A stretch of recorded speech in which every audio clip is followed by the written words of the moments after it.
complained about it to me. They didn't think it was unfair. They would like it themselves not to have to work on Sunday, but they thought great for retail workers.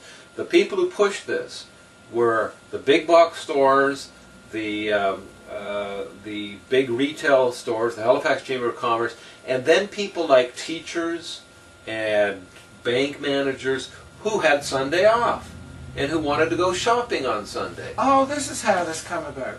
And they were the ones who supported each other. But they were all crying for a family day in February, one day. One day when they could have 52. And we could have 52. I don't get it. I don't get it either. And as I said, a democracy, and all the philosophers were in agreement, you have to have time.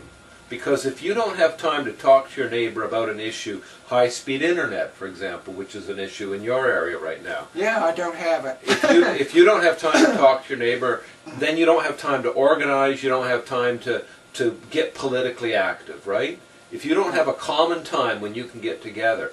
And so for civic society to be strong, you need a common day off. For families to be strong. Let me ask you this, and there are several groups out on the internet, and they view Save Our Sundays. This has become like a world thing. This is not just like in Nova Scotia. There's websites saying, I don't know if you realize it, but Sunday laws are coming, and there's several YouTube videos on it, and they document our site.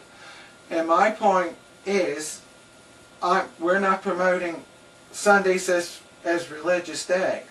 I've even, for a reason to close the stores is what I'm trying to get at. Right. And my point is, it could be Monday. Yeah, it could be Wednesday. It could be a Wednesday. A common day, though. Exactly. But I would like to see a referendum, not a plebiscite, not something that Daryl Dexter could say, for example. I think I'll do what Rodney did and not. I think it should be a referendum Monday, Tuesday, Wednesday, Thursday, Friday, Saturday, Sunday, and there should be one day picked and it'd be a common day. And yes, I'm telling you right now publicly, I'm choosing Sunday because it was always Sunday, and I'm not preaching about the Lord on here. I'm talking about Sunday shopping and time that our families need to be together. And managers, and there are a good many of them, don't want to work, and they have to work. Yeah. Well, we won the plebiscite we had before. It's just it wasn't a binding plebiscite legally. It was guidance for the government, not binding. And so I would welcome a binding plebiscite, or I would welcome the majority government of the day saying, yeah, we're going to fix a mistake that we think Rodney MacDonald's government did. And we're going to fix it. As you know, I did come pretty hard on Rodney MacDonald. Oh, you're pretty hard on Rodney, and you're pretty hard on me too. But the point is that they have a chance to fix it either through legislation, because they have a majority government now, or through saying, okay, if they feel it's too divisive, then a binding plebiscite. Because we won the last one, I think people have come to the point where we would win it now again. For a little while, people were saying, oh no, this is great to shop. But I think now people are realizing, no, we lost something special. This is where this family days come from, don't you think? That's the motive behind the family day. And so I think people are realizing, yeah, we lost something. Because there's been, I don't know if you're aware of the Facebook group on the internet pushing for this family day. They have almost 8,000 people.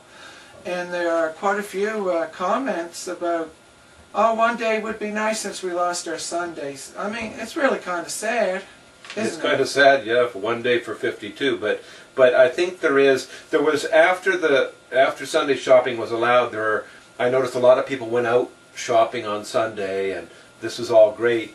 But then I noticed no one was shopping on Monday. And the store owners were saying to me, Mark, we may have got more business on Sunday, but we have less on Monday.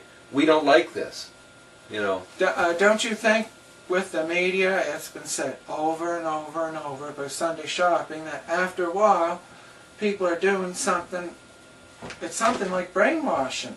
Well, I don't know. I think they get used to it, Tony, and think it's part of it, but I think they also now realize, like, how much money can you spend?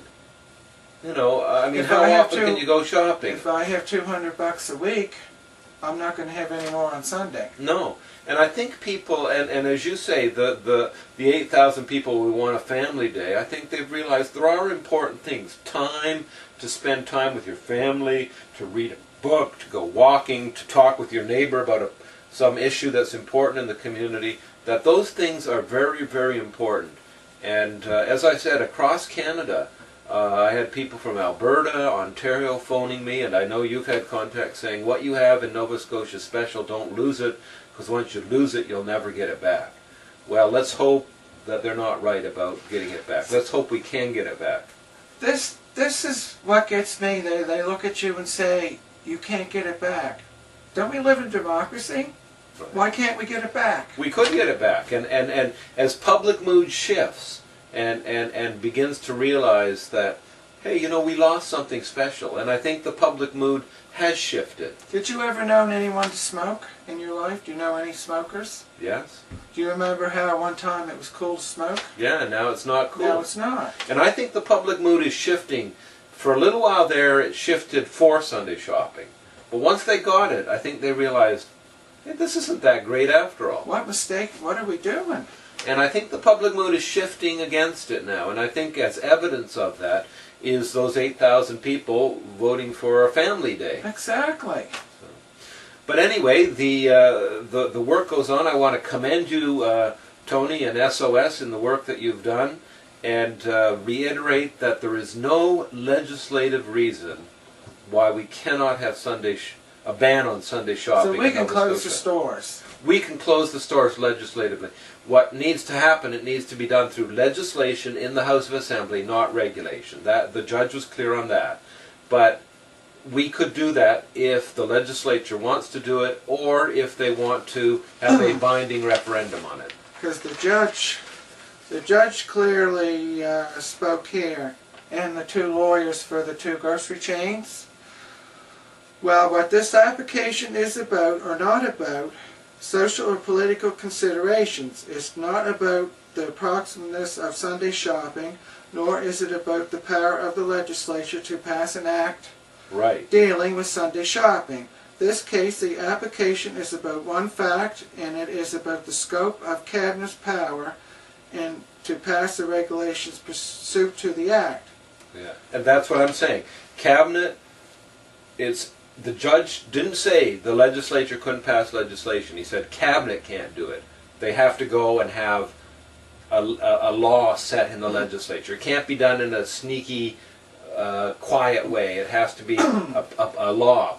But you can make a law that bans Sunday shopping. The judge was very clear on that. But what the judge was really clear about, it was discrimination, because the two grocery chains were correct. See, they subdivided their stores. They were told, you can't open, but Petersford can. We're subdivided. That's discrimination. Yeah. But what wasn't struck down was the Sunday shopping ban itself. And you have to, with the Sunday shopping ban, yeah, you have to word it right. It can't be discriminatory for religious reasons or for other reasons. But the judge, when you read the ruling, was very clear that legislation, the government, the parliament, the legislature, Supreme. But now the loopholes are all fixed, correct? The loopholes are fixed, and you could bring in. We fixed the loopholes when we.